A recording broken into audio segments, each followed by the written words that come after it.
Salah satu ibadah yang sangat diimpikan oleh semua umat Islam di berbagai lapisan dunia adalah bisa melaksanakan ibadah umroh ke Makkah Al-Mukarramah, sebagai salah satu manifestasi ketaatan seorang hamba untuk beribadah di tempat yang sangat dimuliakan oleh Allah, dan juga bentuk kerinduan pada salah satu tempat dilahirkannya manusia termulia dan paling agung, yaitu Nabi Muhammad SAW. Ibadah umroh pada dasarnya tidak memiliki perbedaan dengan ibadah haji pada umumnya. Beberapa kewajiban-kewajiban dalam ibadah haji juga menjadi kewajiban dalam ibadah umroh, hanya saja terdapat beberapa teknis yang berbeda, di antaranya adalah rukun umroh dan rukun haji. Rukun umroh merupakan salah satu kewajiban bagi orang yang beribadah umroh yang tidak boleh dianggap remeh.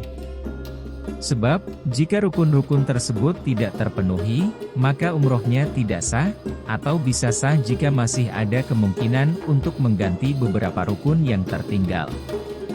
Jika tidak, maka ia harus membayar denda, dam, atas kelalaian dalam ibadah tersebut, sebagaimana yang disebutkan oleh Syekh Khotib Asy-Syarbini. Man taroka wajiban min wajibatil haji awil umroti lazimahu bitarkihi damun. Artinya, barang siapa meninggalkan salah satu kewajiban dari beberapa kewajiban haji atau umroh, maka wajib baginya disebabkan meninggalkannya untuk membayar denda. Asy-Syarbini, Al-Iqna, Lisyarbini, Beirut, Darul Fikr, 1415, Juz 1, halaman 262. Demikian pentingnya mengetahui beberapa kewajiban-kewajiban yang harus dipenuhi oleh orang-orang yang sedang umroh. Hal itu tidak lain agar ibadahnya menjadi sempurna dan tentu tidak memiliki tanggungan membayar denda baginya.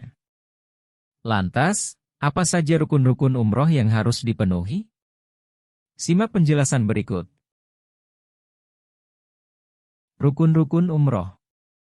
Para ulama masih berbeda pendapat perihal rukun-rukun umroh yang harus dipenuhi oleh orang-orang yang beribadah umroh. Misalnya Imam Ibnu Qasim Al-Ghazi, wafat 918 Hijriah, dalam kitab Fathul Qorib mengatakan ada 3 rukun, sementara ulama yang lain mengatakan 4 rukun, dan ada yang mengatakan 5 rukun.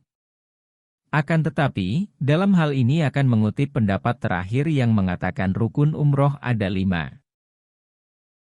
Hal ini sebagai bentuk kehati-hatian agar umroh yang dilakukan bisa terlaksana dengan lebih sempurna. Syekh Sulaiman bin Muhammad bin Umar Al-Bujairami Al-Mishri, wafat 1221 Hijriah, dalam kitabnya mengatakan bahwa rukun umroh yang harus dipenuhi oleh orang yang sedang beribadah umroh ada 5. Sebagaimana yang ia katakan. Al-awalu al-ihromu, wasani at-tawafu, wasalisu asayu, warobiu al-halku fi ahadil qaulaini al-qail biannahu nusukun wahwa al-adzaru, wa misluhu at-taksiru al-homisu at-tartibu fi jami arkaniha. Artinya, rukun umroh ada 5. 1. Ihram. 2. Tawaf. 3. Sa'i.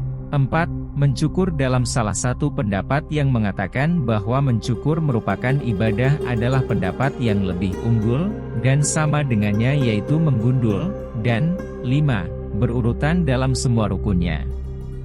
Al-Bujairami, Hasyiah Al-Bujairami, Al-Khotib, Beirut, Darul Fikr, Juz 7, halaman 115. Rukun pertama, ihram, yaitu niat masuk atau niat memulai ibadah umroh.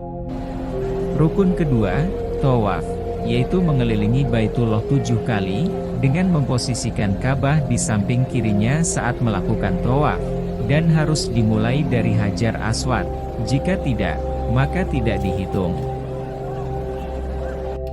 Rukun ketiga adalah sa'i, yaitu berjalan 7 kali antara Bukit Syofa dan Bukit Marwah. Adapun syarat sa'i adalah memulainya dari Bukit Syofa dan mengakhirinya di Bukit Marwah. Perjalanan dari Syofa ke Marwah dihitung 1 kali, dan kembali ke Syofa dihitung kali yang lain. Rukun keempat adalah mencukur. Dalam hal ini, lebih baik bagi laki-laki untuk menggundul rambutnya, sedangkan untuk wanita mencukur pendek. Adapun minimal mencukur adalah menghilangkan 3 rambut dari kepala, baik dengan menggundul, memendekkan, mencabut, atau memotongnya. Rukun yang kelima yaitu melakukan semua rukun-rukun umroh sesuai urutannya, dengan mendahulukan rukun yang harus didahulukan, dan mengakhirkan rukun yang harus diakhirkan. Selanjutnya adalah kewajiban-kewajiban umroh. Selain mengerjakan semua rukun-rukun umroh, orang yang melakukan ibadah umroh juga harus mengerjakan kewajiban-kewajiban lainnya, yaitu ihram dari mikot dan menjauhi semua yang diharamkan bagi orang ihram, sebagaimana yang disampaikan oleh Syekh Abu Bakar Syato Dimyati. Wa amma wajibatul umroti fasyayani, al-ihramu minal miqoti, wa tinabu muharramaatil ihrami. Artinya, adapun kewajiban-kewajiban umroh itu ada 2, 1. Ihram dari mikot, dan 2. Menjauhi keharaman-keharaman ihram. Syato Dimyati, Hasyiah Hi'anah Talibin, Beirut, Darul Fikr, 1997, Juz 2, halaman 341. Syekh Zakaria Al-Ansyori, wafat 926 Hijriah, dalam kitabnya mengatakan, mikot terbagi menjadi 2, 1. Mikot zamani, dan 2. Mikot makani. Mikot zamani adalah batasan waktu yang digunakan untuk ibadah haji, terhitung dari bulan Syawal hingga pagi hari raya Kurban.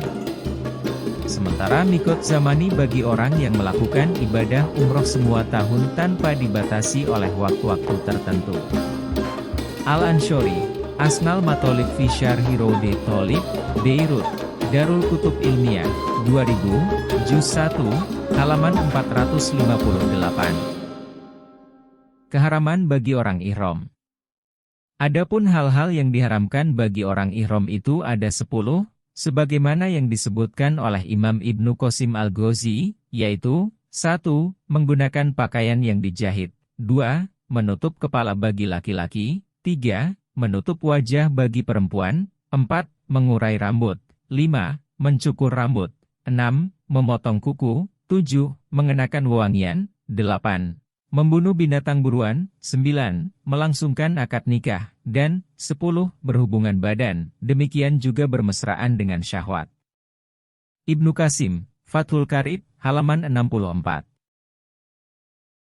Demikian penjelasan seputar rukun, kewajiban, dan hal-hal yang diharamkan bagi orang yang sedang beribadah umroh. Dengan mengetahuinya, semoga bisa melaksanakan ibadah umroh dengan sempurna, dan yang belum melaksanakan bisa segera melaksanakannya. Amin.